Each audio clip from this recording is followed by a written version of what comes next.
So Aisha's corrector is on, which means basically we've neutralized the dark areas and shadows in the center of her face. So I've selected this foundation. It really matches her perfect, but because we're doing a daytime chic look, we're gonna pump it up a little bit. So I'm gonna take a golden primer and I'm gonna mix it with it. Ooh, very exciting. I just like to use the tail end of one of my brushes to do all my mixing because they're handy. See how I mix those two up? Just like that. I wipe off the excess.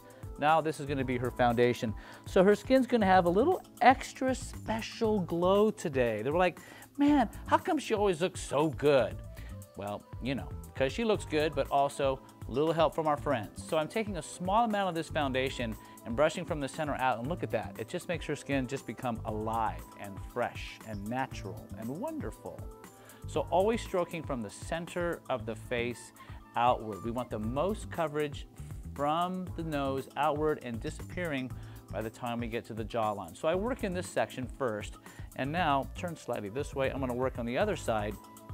So what's happening is while I'm applying foundation over here, the foundation on the first side is drying. It's air drying, which is perfect, because if I feel like I need to add a little more foundation for more coverage, when I go back to the first side, I'll be able to buildable coverage my foundation. I'll be able to lay it over the top.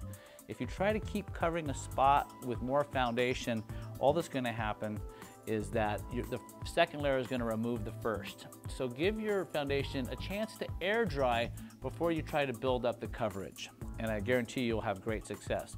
So I'm just using my foundation brush, brushing smoothly and gently. And look up for me, please. I'm going to take this foundation and pass it under her eye. And believe it or not, we're not going to use any concealer with her. We're just going to use the corrector and a little bit of foundation because she looks so good. And turn towards me a little. And that's really the beauty of using corrector. In my opinion, it's actually more effective than concealer because you really get a long-lasting brightening effect to the skin. What do you see that goes? Turn your head to the left and the right for us, slowly, and then come back. Look how light travels on her face, and come back again.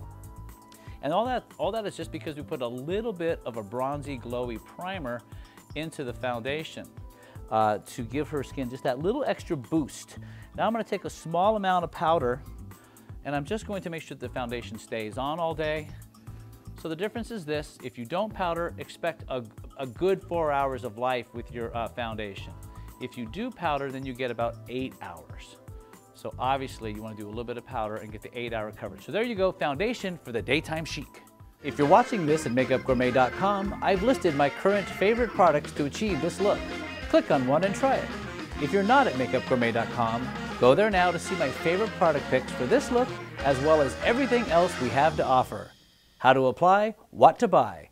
makeupgourmet.com.